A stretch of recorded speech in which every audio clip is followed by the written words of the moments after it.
Hi, everybody. My name is Bjoern and this is Bev Live coming to you live on a Friday evening. As you can see, wearing short sleeve today. It is getting warmer. Tomorrow is the 1st of April, and we're all excited about spring and summer right after.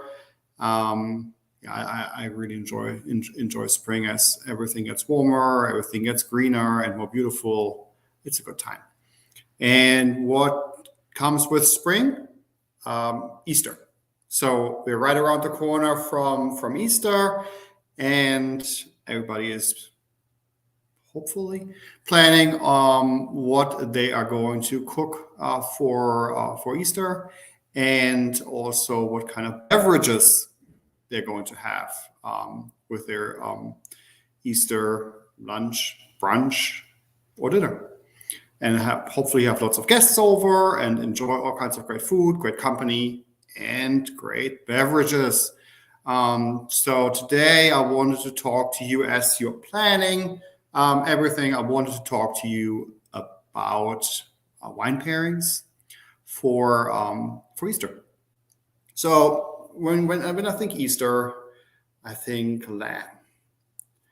And for those who are planning on making lamb, lamb is a very powerful meat. It's very it requires a wine that is not shy, that is not overpowered by the meat. And in those regards, Cabernet Sauvignon kind of comes to mind.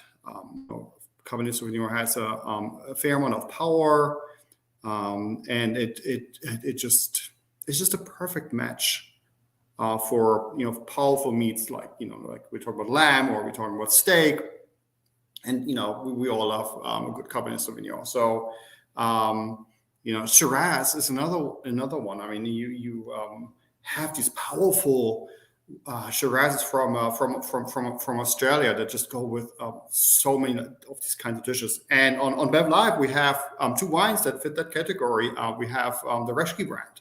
The Reschke brand has wines, amazing wines. And, for the lamb in this case, the Cabernet Sauvignon and the Shiraz are just perfect. So if you want to consider something for lamb, get a bottle of each, get two of each.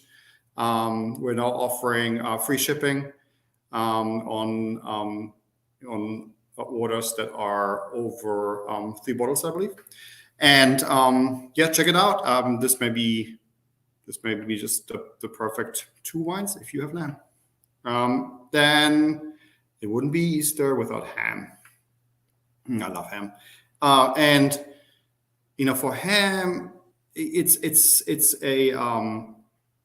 a dish that's just not quite as powerful as the lamb would be. And so you have wines that are not as powerful, so they don't overpower the dish. And you can go red and white on this one. I mean, Pinot Noir is kind of like the go-to for ham, but also Riesling. And then also, try sparkling wine. Mix it up a little bit. Sparkling wine is not just for celebration. I mean, use it with the dishes.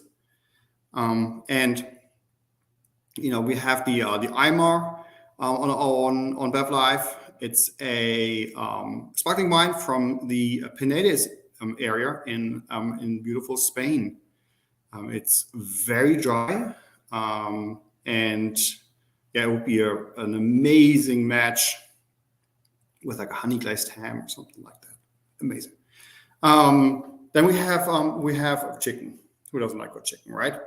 And with chicken, it's similar to ham. You don't want to have something that overpowers the chicken. And I really like to go Chardonnay on chicken dishes.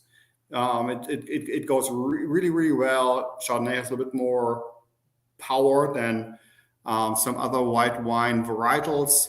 We have the Grower's Touch Chardonnay on Bev Live, so check it out. Amazing producer, and the Growers. I'm sorry, did I say Grower's Touch? I meant the the Growers Touch. I'm sorry, I got a little confused there.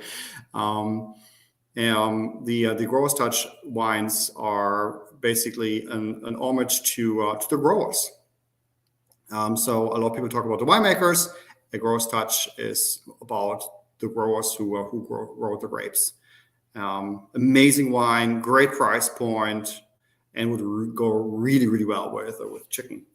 And then, some people have fish. And, fish is sometimes a little bit tricky.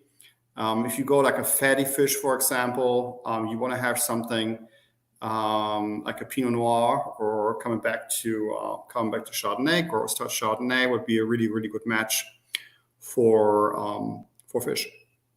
Hey, by the way, if you ever have any questions about these kinds of things, get in contact with us. Just ask us anything.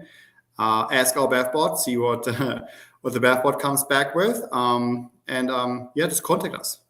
Then what I think is also great that to go with a lot of these dishes would be roasted vegetables. And roasted vegetables, you can use a wine that has like nice fruit characteristics, exciting wines. Tempranillo would be a really, really good choice for roasted vegetables. And actually, on that matter is, you go like, okay, Bjoern, you just named like this. Do you have to buy like 4, 5, 6 different wines to match the food? No, you don't. You can also just kind of find something that's in the middle. Tempranillo is one of those varietals that goes with a lot of these dishes. The Punta de los Oros that we have on Bev Life, absolutely amazing, from Ribera del Duero in Spain. Back to Spain again, and makes amazing Tempranillo with the Punta de los Oros Joven and the Punta de los Oros Crianza. So the Joven is a wine that does not spend any time or very little time in barrel, and the Crianza has to spend more time in barrel, and that's kind of like the classification that you have in Spain. So the Joven is a little bit fruitier, whereas on the Crianza you have a little bit more depth, a little bit more tannins. Then Easter also is a day where a lot of people do brunches. And there again, like, you don't want to have like 5, 6 different wines. And I think for brunches, I think sparkling wine is really the way to go. And like I said, we have the Eimer on Bev Live. Check it out. Amazing sparkling wine. So yeah, with that said, happy shopping. Check out the wines that we have available. A lot of wines go really, really well with Easter dishes. If you have any questions, get in contact with us. Send us an email. Contact us anywhere you like, and just ask any questions. We're always here, always trying to help. Use the BevBot. And with that, happy shopping and have a fantastic weekend. I'll see you next week.